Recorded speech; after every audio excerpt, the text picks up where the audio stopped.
Flagged off on 7th April amidst a flood of best wishes, a few tears, and an abundance of determination, courage, and ambition, this expedition from Mumbai to Seychelles and back to Mumbai marked the first ever international open sea sailing mission by an all-women team from the Indian Armed Forces.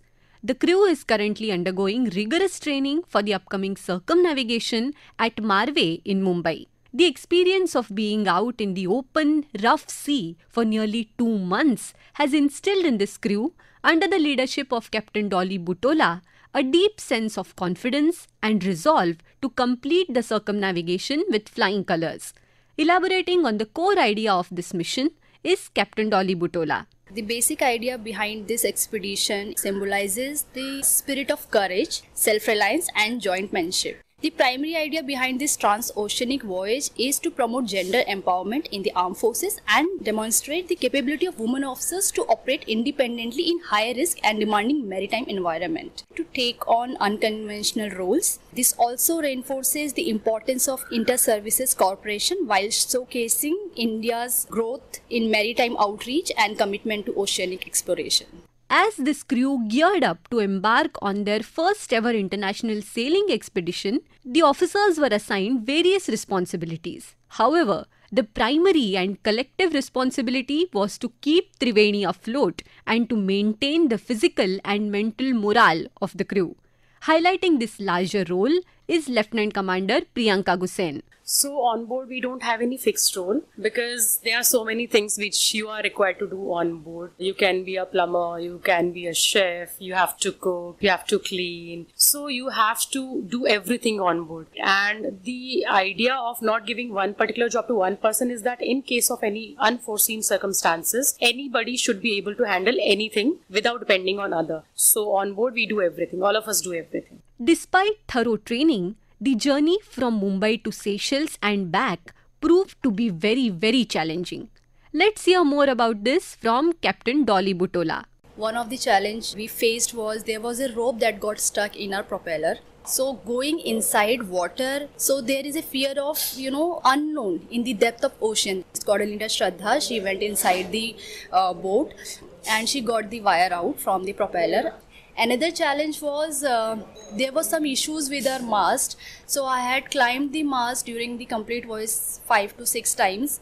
We faced winds gusting up to 50 knots, which we never faced before. That was a real challenge, but we all as a team tackled it well. So that was again a kind of achievement for all of us. Squadron leader Vaishali Bhandari has more to add to the list. Let's listen in. There were 2 challenges particularly. First, initially there were days when there was absolutely no wind. And we were stuck at a place for so many days. That was very disheartening, demotivating to see. It is like that castaway wala feeling, which was very sad. Then finally, someday, something happened close to the equator. We could catch that up and finally moved. That was one of the most memorable, I would say. I don't want to experience it again, kind of an experience. And a second experience was because we had gone at such a time, so we were likely to encounter monsoon. Onset of the monsoons, we saw a lot of cloud formations, lot of lightning. Initially, first 2 days, we did not know what to do because we were not able to read it. But after 2-3 days, we understood the pattern and we were very much prepared. We could manage. We were shouting at each other, do this, fast, jaldi karo, because we had to be at a safer point. Till the time you don't understand that what you have to do.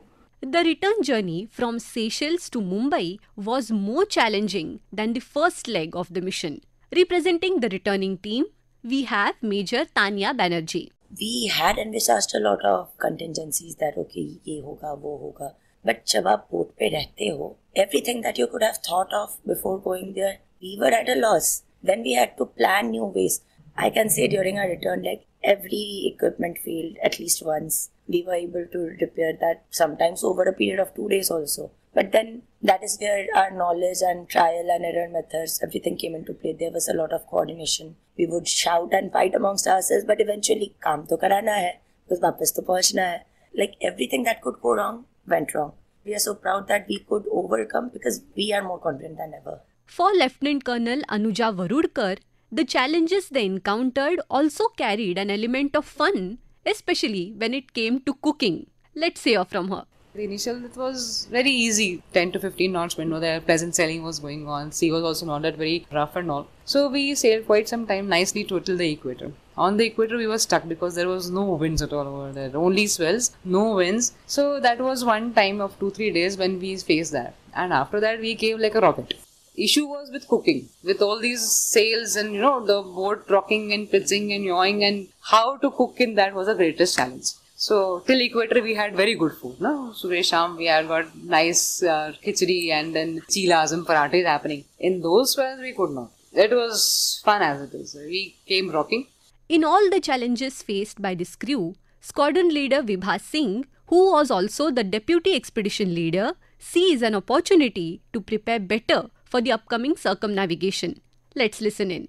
The challenges with respect to the repairs on the small island. The second challenge was in particular with respect to the unserviceability of the sailing bag and the battens that was there, because of which we were not able to fully use the sail area. That reduced our speed and movement a bit. Further, then there were few cyclones that were developing in the area around, because of which we had to take a detour of close to 2 days to be on the safer side. But yes, those challenges actually helped us to come forward, and we always had this thing at the back of the mind that this is not even 1% of what we are going to face when we go for the main expedition. So probably that was the motivational factor, and overall these challenges actually helped us to be better as sailors.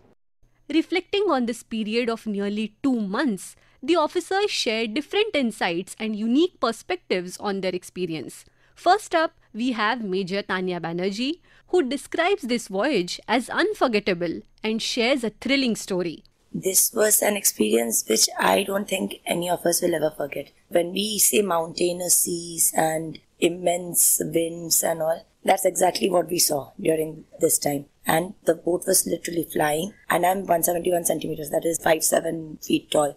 There was one time, there was a wave that crashed on my head, and I was standing and steering. So that is the kind of experience we had. Lieutenant Colonel Anuja Varudkar offers a more practical, forward-looking view, seeing this journey as a prelude to the circumnavigation. Going into international waters, crossing the equator and going into an international port, understanding their nuances was very much important for us before we embark on this longer journey of circumnavigation. Now we are gone there, come back, we have handled the finances, we know how to go about it, we know how to approach a port authority if the boat is going to be there docked for quite some time, or if we have to do refueling over there, how do we go about it. So all these things were understood over there, how to deal with foreign national, because they have got some different systems in their places. So how to go about it, and what all assistance you can expect from them, and what all you require to work on ground. Squadron Leader Vibha Singh captures the collective thoughts and emotions of the team. My experience as a part of this expedition was very learning, insightful, memorable, and overall, if I summarize, it was wonderful, because the things that we learned, the things that we saw, and the beauty of nature, the wrath of nature, everything combined was really wonderful for us. This voyage has created a strong bond between the officers on board ISV Triveni and Triveni herself. Elaborating on this special connection is Captain Prajakta Nikam. So Triveni, first of all, it's first of a kind for the Indian Army after Trishna. And it's a beautiful vessel. You know, even now when you are talking about it, I got goosebumps, because the first time when we saw it entering Marve, it was such an emotional moment for all of us, because, you know, it is like a dream come true. She's the one who's going to take you around. She's the one who's going to keep you safe. She's the one who's going to be with you throughout your journey. She's the most important and the most major component of our team. She's a part of our team. She's a part of us. She's everything. So you take care of her, she's going to take care of you. It's a give and take relationship. So it's a very emotional bond that we share with Triveni. For Lieutenant Commander Priyanka Gusen, this relationship is even more sentimental. She says, I don't think it would be that easy to put it simply in the words. But for me, it's kind of a mother-daughter relationship. The way a mother guides you, protects you, shields you from everything. Our boat Triveni, it also, guides us and takes us through safely through the water. and in return we also, nurture her, we maintain her, take care of her, and whenever we are on board, it feels like we are one. And now, with rigorous training and extensive experience behind them, this Tri-Services all-women team is getting ready for circumnavigation. Expressing excitement about the prospect of going around the world is Captain Prajakta Nikam. We are very excited because this expedition has, opened a lot of avenues for all of us. And it's a first step towards a major goal that we want to achieve. The next day itself, we started with our preparations for circumnavigation. So even now, we are still preparing for it. A lot of work has to be done, paperwork, documentation, repairs, everything. And all of us are really excited for circumnavigation because this is going to be the first time that all three services are going to do such a major expedition together. So it's going to be a very exciting event. When asked which part of this elaborate journey she is most looking forward to, Squadron Leader Vaishali Bhandari responded, I would want to do everything, crossing the equator also, crossing all the 3 capes also, and most important Cape Horn, which is said to be, the Mount Everest of every sailor. But for me personally, I have some inclination towards going Cape of Good Hope, that is South Africa. I want to go to that place. And sailing wise, the Southern Ocean as a whole. Lieutenant Commander Priyanka Gussen has her eyes firmly set on the final destination, completing the circumnavigation. Let's listen in. I have just one vision that we should be able to, complete this mission successfully, because we've been working very, very hard for it, and we have spent considerable amount of time on our training, and I want to see it accomplishing it and, see our parents' proud faces. For expedition leader Captain Dolly Butola, the upcoming circumnavigation is nothing short of a collective dream come true. She said, So there are very few people who have went around the world or for circumnavigation because it's not easy. The Trishna crew in 1985, they went for around the world circumnavigation, and then very few people from Indian Navy have done this, like Captain Dilip Donde, Commander Bilas Tommy, Tarini crew, and recently, if you are aware, then Lieutenant Commander Rupa and Lieutenant Commander Delna. And next in line is our team, Triveni team. And the aim behind this is to actually showcase women empowerment. Women can do whatever they want and whatever they can imagine. So if even a single woman of our country gets motivated with our expedition, that is kind of a goal accomplished for us. And as IASV Triveni and her crew prepares for their ambitious circumnavigation mission, let us wish our brave women officers a successful journey and look forward to hearing more inspiring stories from them upon their return. Until then, Jai Hind.